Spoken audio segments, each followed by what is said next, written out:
замын өдгөөний удирдлагын төвөөс удаа дараа зөрчил гаргаж байгаа бэлэн бус торгуулийн одоо мэдээлэлтгүүцийг хүлээж аваад торгуулийнхаа төлбөрийг төлөөгүй мөн одоо зөрчлийн давтамж ихтэй байгаа 124 жолоочийн эхний ээлжинд улсын дугаар эзэмшигчийн мэдээллийг замын засгийн газар замын өдгөөний харгаж өгсөн байж байгаа.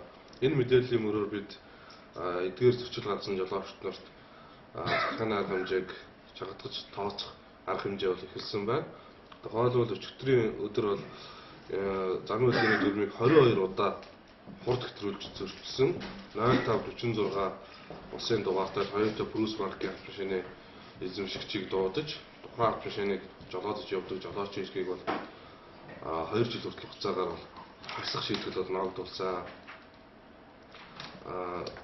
Энэ жолоочийн одоо гаргасан зөрчил энд одоо бидэнд ирсэн байгаа мэдээлэлээр бол бүгд одоо нотлох баримтаар нотлогдсон. Бүгд хяналтын камерын одоо дүрс бичлэгтэй хизээ ямар зөрчил гаргасан эдгээр бүх зүйлүүд бол энэ хөдөлшгүй одоо энэ нотлох баримтаар нотлогдсон байж байгаа.